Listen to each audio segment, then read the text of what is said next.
नमस्ते बच्चों, my self Jaiswal sir. हम पढ़ रहे हैं class 9 science chapter work and energy.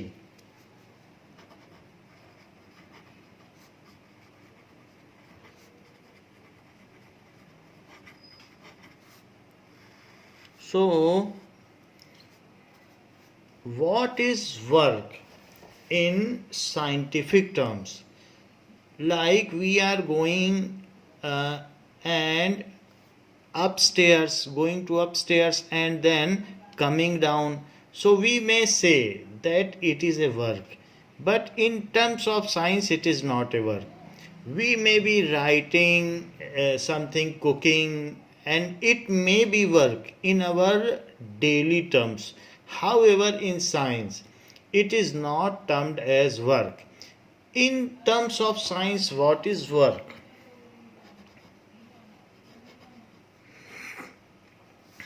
Whenever a force makes a body move, then work is said to be done. Whenever a force is applied and a body moves, force लगाएं और body चल जाए तो ये माना जाएगा कि work हुआ है. Whenever a force is applied on some body, कोई बॉडी या ऑब्जेक्ट है उस पर आपने फोर्स अप्लाई किया, and it moves, then it is said that work is done.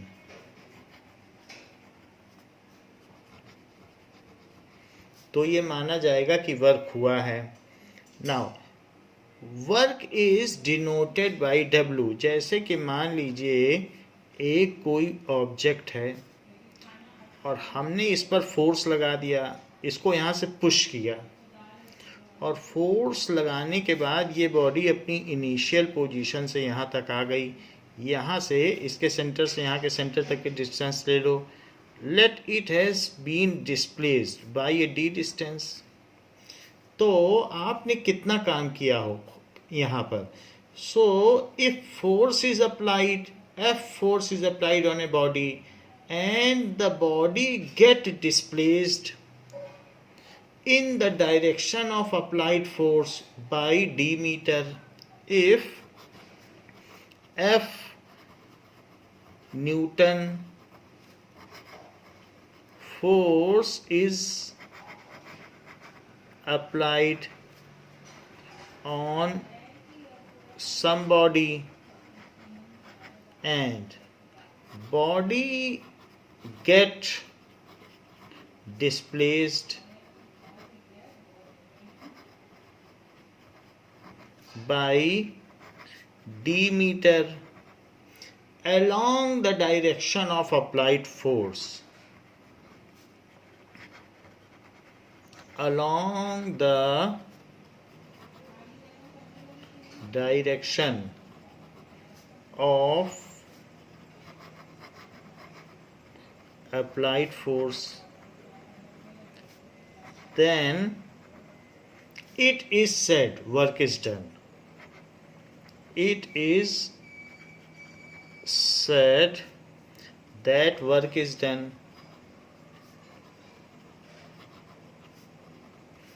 तो ये कहा जाएगा कि वर्क हुआ है. तो work is product of applied force and magnitude of displacement in the direction of applied force.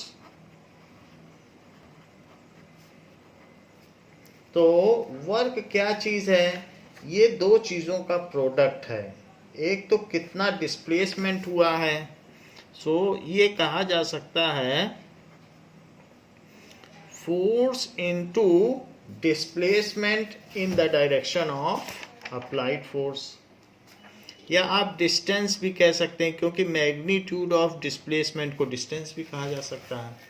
So W is equals to F into D. ये formula हो गया.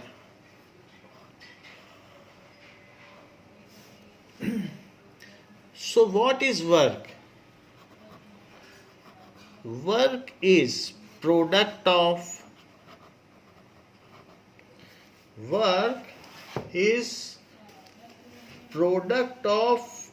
force exerted by body, product of force exerted on a body। वहां पर भी इसका magnitude लेना है, क्योंकि फोर्स खुद भी एक वेक्टर क्वांटिटी है और ये भी एक वेक्टर क्वांटिटी है डिस्प्लेसमेंट, बट दोनों का मैग्नीट्यूड लेना है, क्योंकि वर्क डन कोई वेक्टर क्वांटिटी नहीं है। अगर आपने इतना काम किया है तो उसकी आपको पगार मिलेगी, बट ये नहीं माना जाएगा कि किस दिशा में किया है तो कितनी पगार है। आपने काम किया तो उसका पैसा मिलेगा। exerted on a body, it is product of force exerted on a body and distance moved by body in the direction of applied force। तो ये फॉर्मूला हो गया, डेफिनेशन हो गई। Direction of applied force, it is product of magnitude of applied force and, तो आप चाहें तो यहाँ मैग्नीट्यूड लिख लें तो वो भी अच्छा है। मैग्नीट्यूड ऑफ, क्योंकि फोर्स एक वेक्टर क्वांटिटी है, डिस्प्लेसमेंट भी वेक्टर क्वांटिटी है, तो दोनों का मैग्नीट्यूड लिया। यहाँ तो हमने डिस्टेंस लिख दिया है, इसलिए ये ठीक है। So magnitude of force exerted on a body, it is symbolized by W. तो इसकी यूनिट क्या होगा? ये चीज़ न्यूटन है और ये मीटर है, तो newton into meter. It's unit is newton meter और जूल और जे, ये इसकी यूनिट है। नाउ जो भी है वर्क इज, जो भी हम किसी चीज पे वर्क अगर करते हैं, work is done at the expense of muscular energy. हमारी मस्कुलर एनर्जी खत्म होती चली जाती, we get exhausted as we continue to do work. So work is a kind of energy. Energy की भी यूनिट जूल है, काइनेटिक एनर्जी जूल है, potential energy joule है। सारी जितनी भी एनर्जी हैं, electrical energy, chemical energy, nuclear energy, heat energy, इसी तरीके से मस्कुलर एनर्जी, इन सब की यूनिट भी जूल है। और उसी तरीके से वर्क तभी हो सकता है जब हमारी बॉडी में कोई ना कोई एनर्जी हो, काइनेटिक एनर्जी हो, चलती हुई बॉल हो, वो भी वर्क कर सकती है। तो इस तरीके से work is a form of energy, ये कहा जा सकता है। So work can only be done when there is energy. So possibility of work तभी हो सकती है जब कहीं पर एनर्जी हो तो ही वर्क किया जा सकता है। नाउ यहाँ पर हमने देख लिया कि वर्क की क्या डेफिनेशन है। Work is done when a force produces motion, ये भी बात है। जब भी हम किसी चीज़ पर फोर्स लगाएं और डिस्प्लेसमेंट हो जाए तो ये माना जाएगा कि work is done. Work is done when, definition तो यही है, बाकी चीज़ें समझाने के लिए है। When force produces motion.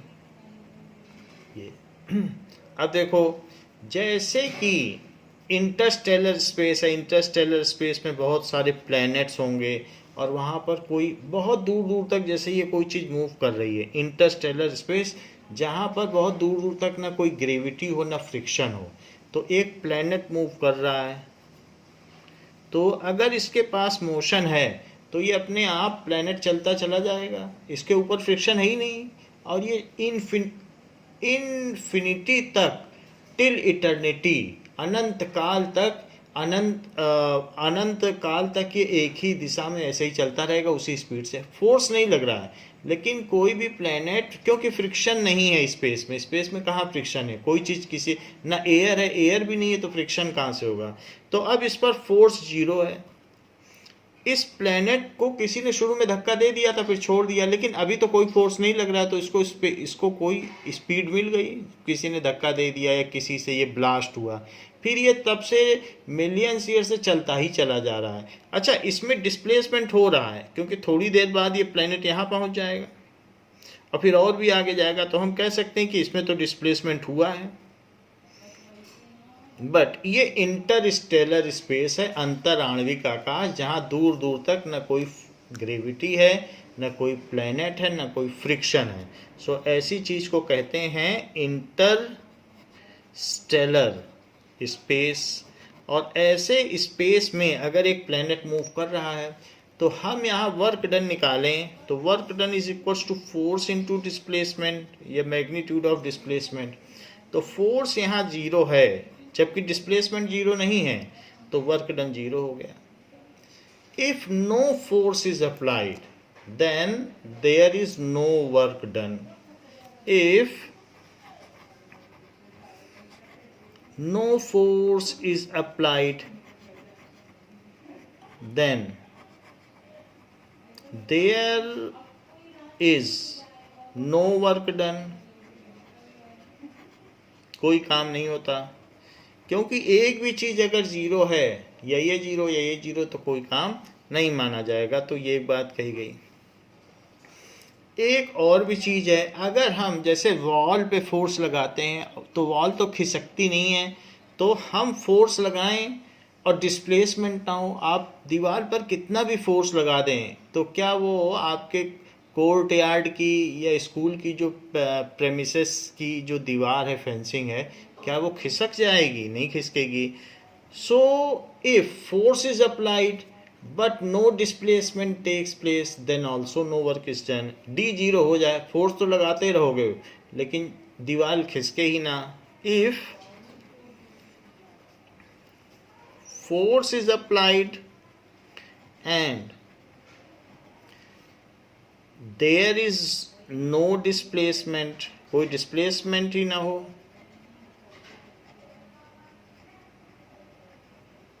Then तब भी ये कहा जाएगा work done is 0। Then also work done is 0। 0 का मतलब नो वर्क डन। तो किसी भी चीज़ पर अगर मान लीजिए आपने फोर्स लगाया और वो चीज़ नहीं चली, तो ऐसा माना जाएगा कि वर्क डन 0 है। जैसे ये देखिए कि एक ये वॉल है कहीं पर और इस वॉल पर फोर्स लगाया जाए, तो फोर्स कोई कितना भी लगा लेगा तब भी ये वॉल मूव नहीं होगी। सो मान लीजिए कोई पर्सन है और इस पर फोर्स लगा रहा है, नाउ ऐसे ये फोर्स लगा रहा है, तो धक्का देने पर भी ये वॉल कहीं नहीं जाएगी। So if though the force is applied then also the wall does not move, wall नहीं मूव कर रही है। सो इस तरीके से इस पर फोर्स लगाया गया बट वॉल तो नहीं मूव करेगी। So it will be said that no work is done. और तीसरी चीज 3 केसेस हैं। एक बात है फोर्स न लगाया जाए, वो मैंने इंटरस्टेलर स्पेस बताया आपको कि जहाँ कुछ भी ना हो, चारों तरफ कोई प्लेनेट ना हो, कोई चीज़ मूव करती चली जाए स्पेस में। और दूसरी चीज़ बताई फोर्स लगाया जाए, लेकिन अब ये वॉल है, ये चलेगी नहीं कहीं पर, तो जब वॉल नहीं चलेगी तो ऐसे केस में ये कहा जाएगा कि कोई काम नहीं हुआ है। तो ये सेकंड केस है। और थर्ड केस क्या है? There are 3 cases when work is not done. जैसे कि ये सन है और अर्थ इसके चारों तरफ यूनिफॉर्म सर्कुलर मोशन कर रही है। So earth is revolving around sun as uniform circular motion and sun is pulling earth by gravitational force. तो इस पर एक फोर्स लग रहा है ग्रेविटेशनल, लेकिन अर्थ इधर जा रही है। हमेशा इनके बीच 90 डिग्री का एंगल होगा। कभी भी अर्थ को सन खींचता है अपनी ओर, लेकिन अर्थ जाती है इस तरीके से। तो ये जो मूवमेंट है इसको कहते हैं टेंजेंशियल मूवमेंट, और ये है टूवर्ड सेंट्रल। सेंट्रीपिटल, सेंटर की ओर, और ये है tangential. So force is centripetal but moving, body is moving tangentially. Now the speed, जो भी डिस्प्लेसमेंट है, बॉडी उधर गई तो डिस्प्लेसमेंट है, जिधर स्पीड होगी चीज तो वहीं जाएगी। तो डिस्प्लेसमेंट, स्पीड इधर है और फोर्स इधर है। So force is perpendicular to displacement, तो कोई काम नहीं माना जाएगा। जैसे कि मान लें कि अगर एक बस है और ये बस ऐसे जा रही है, इसको पीछे से एक आदमी धक्का दे रहा है। सो दिस पर्सन इज, इसको मान लीजिए ऐसे धक्का दे रहा है ये इस बस को, तो वो इस बस को धक्का दे रहा है तो बस चल देगी। तो नाउ दिस बस विल मूव, तो इसने फोर्स लगाया और बस चल दी, तो ये माना जाएगा कि इसने काम किया। लेकिन एक पर्सन यहाँ खड़ा है और वो पर्सन क्या कर रहा है, वो पर्सन इस बस को यहाँ से धक्का दे रहा है, यहाँ सामने से धक्का दे रहा है।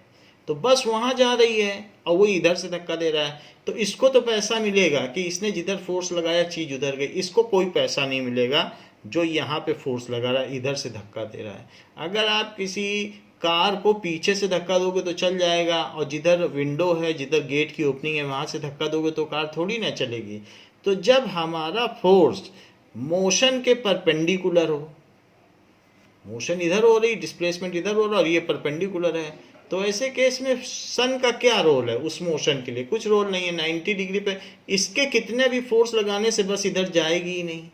तो इसलिए when force is applied perpendicular to speed, जो पीछे से धक्का लगा रहा है इसमें सबको पैसा मिल जाएगा, लेकिन जो इधर से लगा रहा है उसको फुलिश कहा जाएगा और उसको 1 रुपये भी नहीं मिलेगा।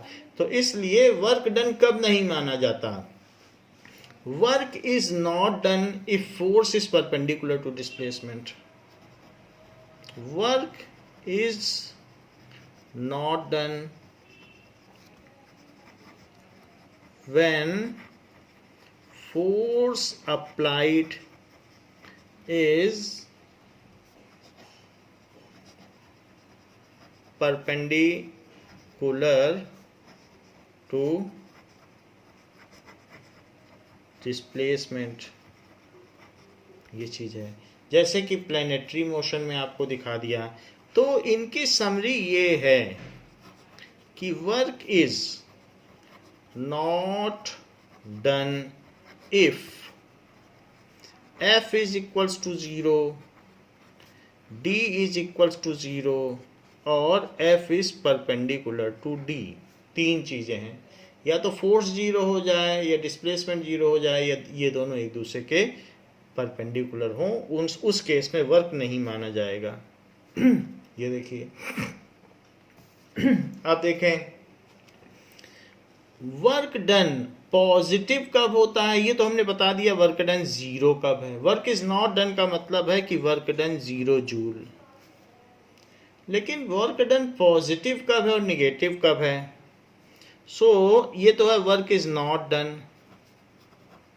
Work done is positive when it is positive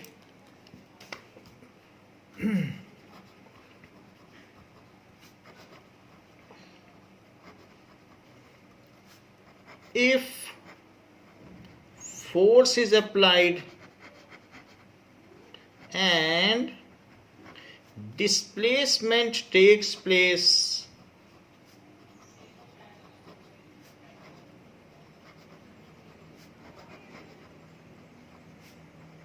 in the direction of applied force।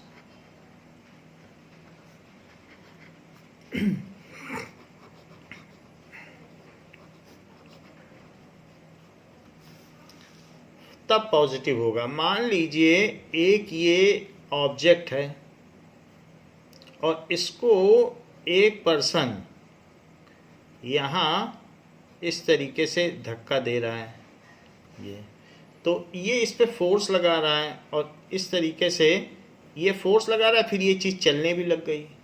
ये कोई भी चीज़ है तो धीरे धीरे यहाँ चलती चलती यहाँ पहुँच गई। तो इसका जो डिस्प्लेसमेंट है सेंटर से सेंटर तक का, तो वो डिस्प्लेसमेंट इधर है, फोर्स भी इधर है। तो फोर्स और डिस्प्लेसमेंट एक तरफ है, तो यहाँ पर W कैसा है? पॉजिटिव। तो उधर ही डिस्प्लेसमेंट हो तो ही माना जाएगा। अब देखिए, work done is negative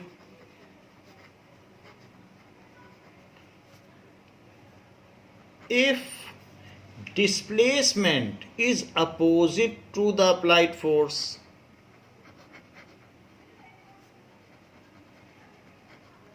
Is opposite to applied force. ऐसा भी कई बार हो जाता है कि मान लीजिए जैसे ये है और इसमें एक कोई कार है, तो वो ग्रेविटी की वजह से नीचे आ रही है, लेकिन कोई एक पर्सन इस पर फोर्स लगा रहा है और इसको रोकने की कोशिश कर रहा है। तो वो रोकने की कोशिश कर रहा है बट रोक नहीं पाएगा, इसको ऊपर फोर्स कर रहा है। तो फोर्स लगा रहा है बट कार का वजन इतना ज़्यादा है कि कार तो नहीं रुकेगी, कार इधर ही आती चली जा रही है। तो धीरे वो फोर्स लगा रहा है, फिर पीछे खिसकता जा रहा है। फोर्स लगा रहा है, रोकने की कोशिश भी कर रहा है। सो फोर्स किधर है? फोर्स इधर है। डिस्प्लेसमेंट किधर है? डिस्प्लेसमेंट इधर है। तो एक आदमी कैसे किसी कार को रोक लेगा? नहीं रोक पाएगा। या आप कोई चलती हुई चीज़ है, बहुत भारी चीज़ है, उसे रोकने की कोशिश करें, वो रुके ना, आप फोर्स तो लगाते जाएं, but the moving body is not stopping though its speed is decreasing. when you are applying force तो उसकी स्पीड कम होती जाएगी, बट डिस्प्लेसमेंट अपोजिट हो अगर आपके फोर्स से, तो ये माना जाएगा कि वर्क डन निगेटिव है। तो यहाँ पर W इज निगेटिव, निगेटिव हो गया। फोर्स उधर है, डिस्प्लेसमेंट इधर है। अब देखें, एक क्वेश्चन पूछा गया है, if 4 newton force is applied on a body and it get displaced by 2 meter in the direction of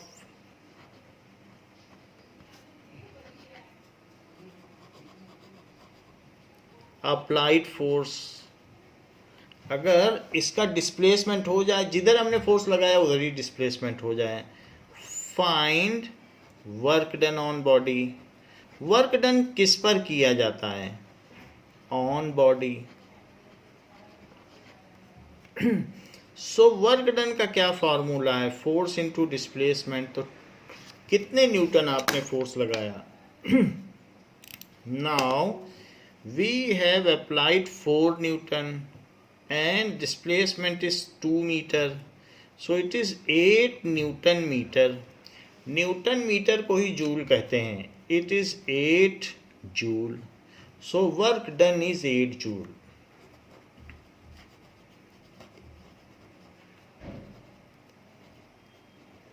work done 8 joule होगा। नाउ यहाँ पर आप देखें कि फोर्स लगाया जा रहा है और ये वाल मूव नहीं कर रही है, तो ये माना जाएगा कि डिस्प्लेसमेंट नहीं है, इसीलिए वर्क डन यहाँ पर 0 है। और कभी कभी ऐसा होता है कि जैसे आप लेडर पर चढ़ रहे हों या स्टेयर्स पर चढ़ रहे हों, तो हम मस्कुलर फोर्स लगाते हैं और साथ में अपवर्ड डिस्प्लेसमेंट होता है, तो हम जितना हाइट चढ़ लेंगे तो वो हमारा वर्क डन होगा अपवर्ड जितना। तो मस्कुलर फोर्स लगा के आप जितना ऊपर तक चले जाएंगे तो अपवर्ड की ओर फोर्स लगाएंगे, तो वो भी मैं बताऊंगा। अब देखें, थर्ड इज डिफाइन 1 जूल। तो 1 जूल डिफाइन करिए। जब पूरा जूल लिखेंगे तो जे स्मॉलर होगा और सिंबल में लिखेंगे तो J कैपिटल होगा। नाउ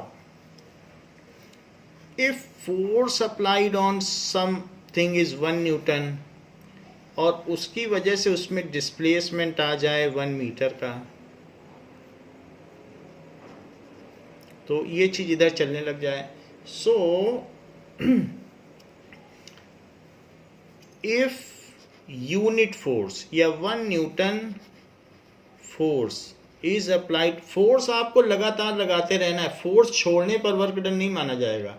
आपको उस बॉडी को फोर्स लगाते रहना जब तक यहाँ ना आ जाए। बीच में अगर आपने हाथ हटा दिया तो उस टाइम पर फिर वो डिस्प्लेसमेंट या वो कुछ भी नहीं माना जाएगा, पूरा आपको लगातार लगाना है। If 1 Newton force is applied on a body and it get displaced by 1 meter in the direction of applied force, then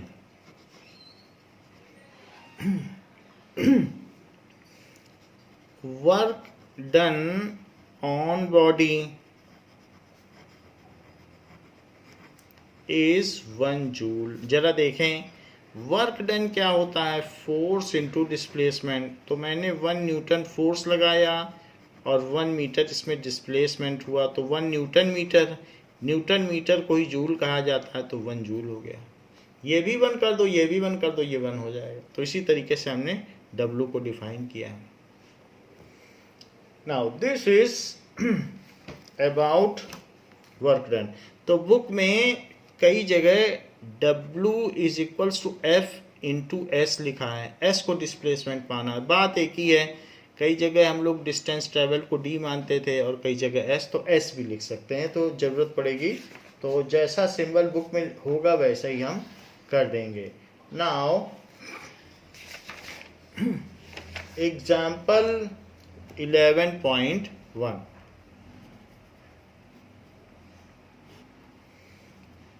A force of 5 Newton is acting on an object। एक फोर्स लग रहा है 5 newton का। 5 newton force is acting on an object. The object is displaced through 2 meter in the direction of force, और वो object 2 meter in the direction of applied force चला गया है। If the force act on the object all through the displacement, force हमें लगातार लगाते रहना, इस बात का ध्यान रखना होगा। देखो लिखा भी है all through the displacement, then work done is equals to, तो हमें वर्क डन पता करना है, तो हमें क्या क्या चीजें दी गई हैं। It has been given that force is acting 5 Newton and displacement is 2 meter, so work done is force into displacement, so 5 into 2 it is equals to 10 Newton या 10 जूल, न्यूटन मीटर भी लिखा जा सकता है 10 joule. so 10 joule work is done on body, so 10 joule work is done on body। Now in text question,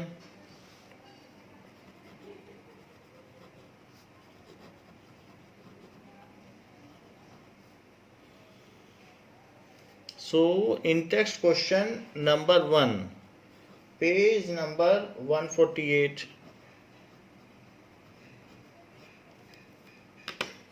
a force of 7 Newton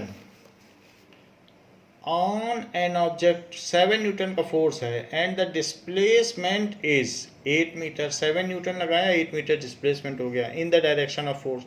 late us take it that the force acts on object all through the displacement, और force लगातार लगता रहा जब तक displacement होता रहा। What is the work done in this case. तो क्या क्या चीज़ दी गई है, किसी ऑब्जेक्ट पर हमने फोर्स लगाया, फोर्स कितना है इट इज 7 न्यूटन। और डिस्प्लेसमेंट कितना है? सो डिस्प्लेसमेंट को एस लिख रहे हैं आपकी बुक में, तो मैं भी ऐसे ही लिखता हूँ। It is equals to 8 meter. तो 8 मीटर का डिस्प्लेसमेंट इसमें है। So work done is equals to force into displacement. It is 7 into 8, so it is 56 joule. किसी किसी बुक में एस चांद बुक की बुक में डी लिखा है। डी और एस में कोई फर्क नहीं है, दोनों एक ही माना जाता है, और इसमें एस है। तो 56 joule work is done. Work done on object is 56 joule. इतना वर्क डन हो गया है। Now example 11.2। 11.2 में कहा गया है कि एक कुली है, porter lifts a luggage of 15 kg from the ground and puts it on head 1.5 meter above the ground. Calculate the work done by him on the luggage. तो पोर्टर क्या करता है, शुरू में जमीन में लगेज रखा हुआ है ऑन द ग्राउंड, और उसको अपने सर पर रख लेता है। So this is porter and ये है पोर्टर। सो अब ये एक लगेज ग्राउंड में रखा हुआ है, तो उसको वो उठाता है और अपने सर पे रख लेता है। तो इसका अगर मास m है तो नीचे की ओर इसका वेट कितना लगेगा, mg। किसी भी चीज़ को ग्रेविटी अपनी ओर खींचती है तो कितने वेट से खींचती है, mg। अगर आप इसको उठाना चाहते हो तो जितना फोर्स ग्रेविटी लगा रही है उतना ही अपोजिट फोर्स आपको ऊपर लगाना पड़ेगा। सो अगर उतना ही फोर्स लगा दोगे तो वेट को नलीफाई कर लोगे, तभी कोई चीज़ उठा सकते हो। चाहे पोटैटो उठाओ, चाहे टोमेटो उठाओ, कुछ भी उठाओ, तो जो वेट ग्रेविटी लगा रही है उतना ही लगा दो, तो दोनों फोर्सेस आपस में काउंटर बैलेंस हो जाएंगे, एक दूसरे को कट कर देंगे और फिर वो चीज़ उठ जाएगी। तो इसलिए porter needed to apply a force equals to mg in upward direction to lift it. जो पोर्टर है needed to apply a force equal to its weight, उसके वेट के इक्वल, जो कि mg है, in upward direction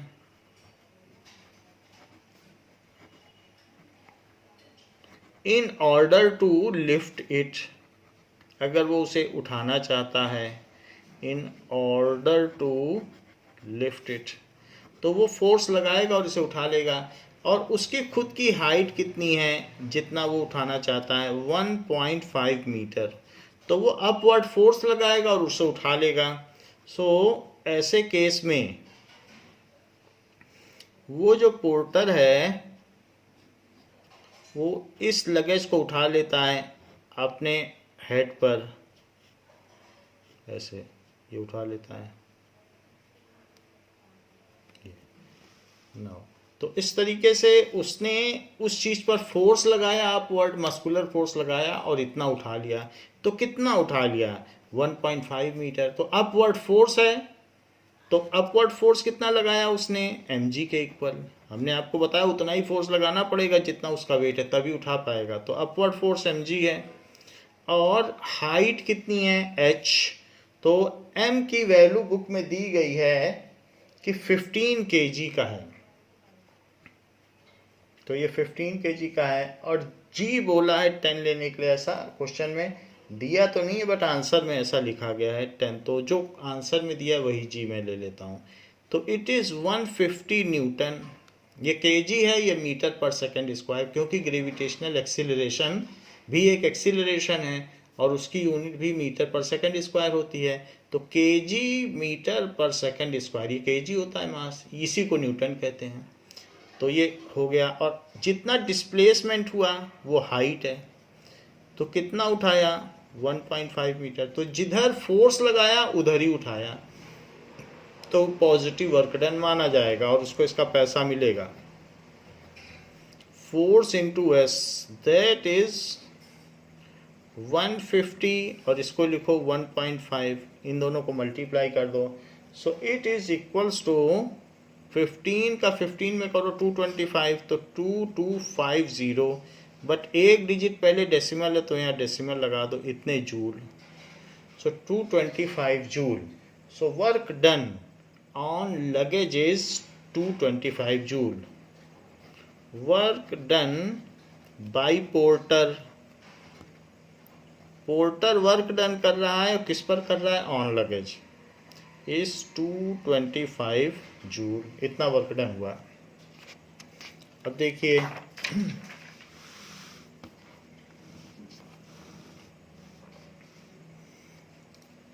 in text questions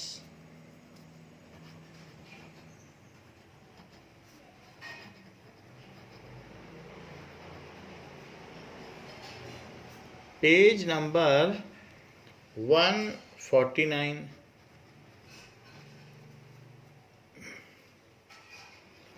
first question, when do we say that work is done. Now question asks that when do we say that work is done, कब कहा जाएगा work is done, when force applied force produces motion, then it is said that work is done. So when applied force produces motion,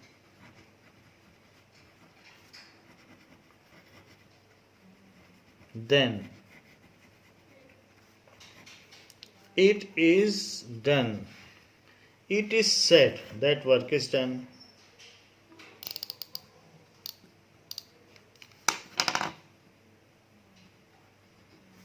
That work is done. तो जब force apply किया जाए और उसकी वजह से मोशन हो तो कहा जाएगा वर्क डन है। तो या तो इन the direction of applied force हो तो भी वर्क डन बोला जाएगा, और अपोजिट हो अप्लाइड फोर्स तो भी वर्क डन बोला जाएगा, बट उस केस में निगेटिव वर्क डन बोला जाएगा, माइनस साइन लग जाएगा। परपेंडिकुलर होगा तो वर्क डन नहीं बोला जाएगा। सेकेंड क्वेश्चन है, right an expression for work done when force acting on an object is in the direction of displacement. तो ऐसे केस में एक्सप्रेशन लिखने को कहा गया है। So when force acting on an object in the direction of displacement, तो ये बॉडी इधर आ रही है और यहाँ से यहाँ तक इसका डिस्प्लेसमेंट है, उसे एस कहा जाए। So what is the expression,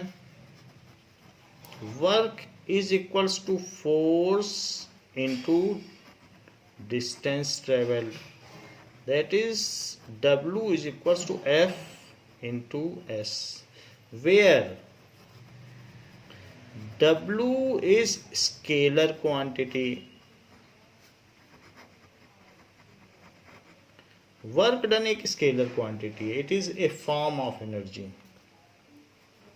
Third, define 1 joule of work. तो ये हमने बोल दिया, if 1 Newton work is done on a body and it get displaced by 1 meter in the direction of applied force, then it is said that the work done on that body is 1 joule. Fourth one is, fourth question क्या है, तो ये 1 joule आप define कर लेना। Fourth question है, a pair of bullocks exert a force of 140 Newton on a plow. The field being plowed is 15 meter long.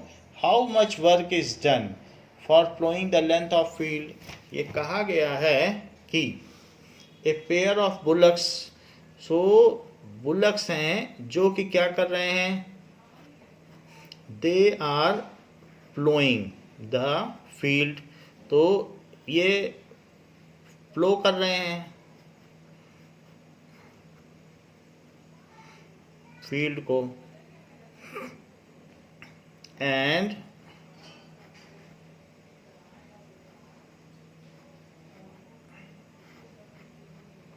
now so pair of bullocks are plowing the field,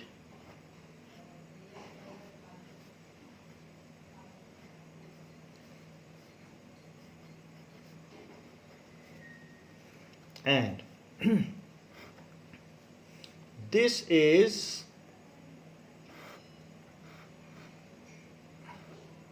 in this way they are plowing the field. so इन्होंने कुछ field जो है आगे force लगाया, और force लगाने के बाद फील्ड को जो भी ये इसको पुलअप को खींच लिया। तो इन्होंने कितना खींचा, फोर्स तो आगे लगा रहे हैं, फोर्स इधर लगा रहे हैं, और फिर इतना फील्ड इन्होंने प्लो कर लिया, दैट इज 15 मीटर, 15 मीटर प्लो कर लिया। अब देखें 140 न्यूटन का फोर्स लगा रहे हैं, so it is equals to 140 newton. So force is 140 newton, displacement is 15 meter, S छोटा होगा। सो वर्क डन पूछा जा रहा है, so work done is equals to F into S, 140 into 15, so 15 4 जा 60 and 15 1 जा 15 plus 6, तो that is 210 और एक और 0, इतने जूल वर्क उन्होंने कर दिया। सो work done bye bullocks is 2100 joule. Work done bye bullocks is 2100 joule, इतना काम हो गया। Now work done against gravity, work done against gravity, जैसे कि हमने देखा था एक पोर्टर ने एक लगेज उठाया और अपने सर पर रख लिया, तो उसने वर्क डन किया था। In similar manner when we move upstairs, then also we are working against gravity and we are riding certain heights or going up to a certain height, like a person who is moving in this way upward, तो वो upward जा रहा है, तो upward जाने में वो यहाँ से यहाँ तक मूव किया, सो वो मस्कुलर फोर्स लगाता है, अपना मसल का फोर्स। कितना फोर्स लगाएगा, जितना भी उसका मास है। मान लीजिए एक 9th क्लास के बच्चे का 40 kg मास होता है, तो इसका mg उतना ही वो अपवर्ड मस्कुलर फोर्स लगाएगा, तभी जा पाएगा। सो boy applies upward muscular force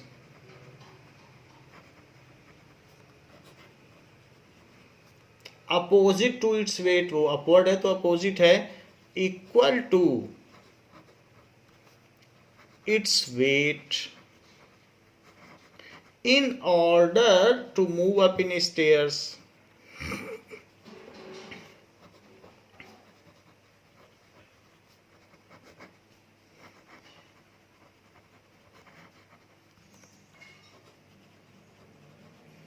सो ऐसे केस में उसने कितना फोर्स लगाया होगा, mg, तो उसका 40 kg मास है और 10 मान लीजिए कि g की वैल्यू है, तो 400 न्यूटन उसने फोर्स लगाया। और एक कमरा जो भी होता है रूम, उसकी हाइट 3 मीटर होती है। जो भी घर में रूम होता है 3 या 3.5 मीटर होता है हर एक कमरे की हाइट। सो और वो एक फर्स्ट फ्लोर पे पहुंच गया ग्राउंड फ्लोर से, सो एस कितना हो गया, 3 मीटर, तो इतना वो चढ़ गया सीढ़ियाँ। नाउ तो वर्क डन क्या हो जाएगा, F into S that is equals to 400 Newton into 3, so that is 1200 joule. तो उसने जो वर्क डन किया है 400 न्यूटन, तो अपना जो वेट है, वेट के अपोजिट में उसने mg के अपोजिट में उसने फोर्स लगाया, और साथ ही साथ इतने जूल उसकी बॉडी की एनर्जी खर्च हो जाएगी जो भी है, तो this much energy will be lost. तो work done by boy for moving up stairs is 1200 joule by boy in moving upstairs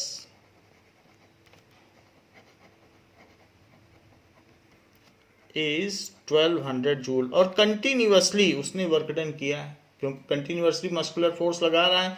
अगर वो बॉय ऊपर जाके नीचे आ जाए तो वर्क डन जीरो है, क्योंकि ऐसे केस में डिस्प्लेसमेंट ही जीरो आ जाए। तो वैसे फिजिकली तो हम कहेंगे उसने ज़्यादा काम किया, लेकिन साइंस की लैंग्वेज में डिस्प्लेसमेंट जीरो हो गया तो वर्क डन भी जीरो माना जाएगा। तो इस तरीके से साइंस में जब डिस्प्लेसमेंट होगा तभी वर्क डन माना जाता है। Now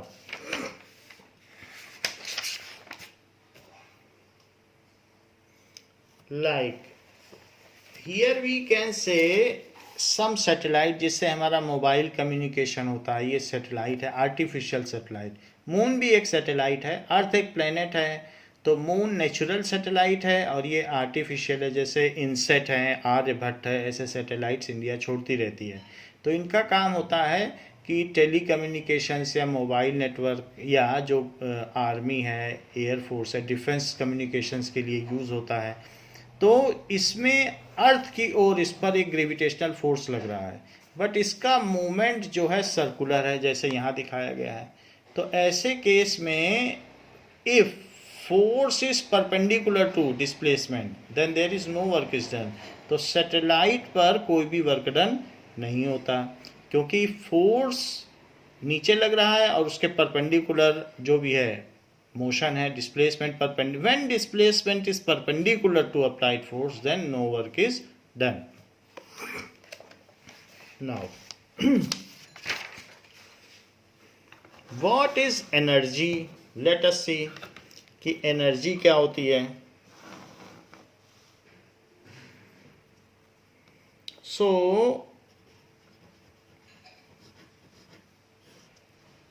energy is the ability to do work.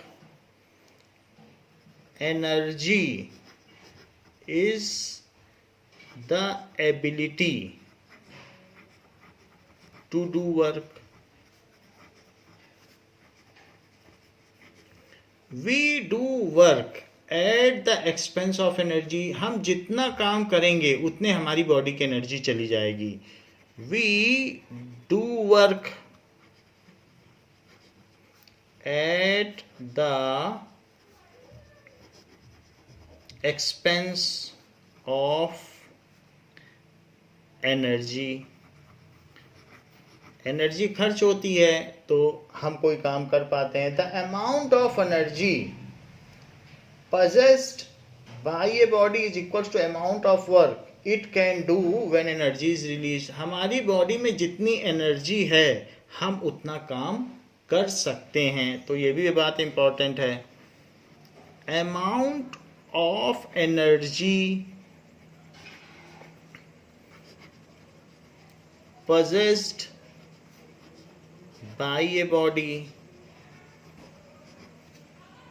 can be converted into amount of work done by it। उतना हम काम कर सकते हैं।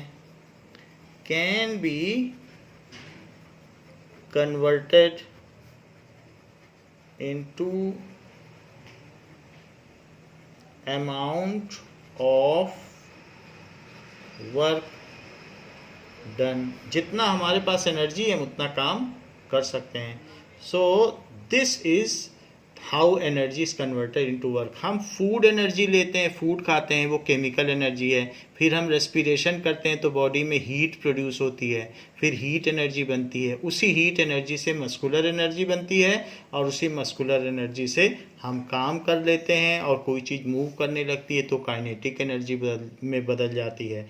सो in this way food energy is trans जो कि एक केमिकल एनर्जी है is transformed into heat energy, then muscular energy, then it is getting converted into kinetic energy, क्योंकि किसी ऑब्जेक्ट में हम मोशन ला देते हैं. So energy can be converted from one form to another. Energy has several forms. तो energy के बारे में हम नेक्स्ट क्लास में देखेंगे कि what are the various forms of energy and how they are converted from one form to other. तो इस क्लास के लिए बच्चों इतना ही. इसके आगे नेक्स्ट क्लास में देखेंगे. थैंक यू बच्चों.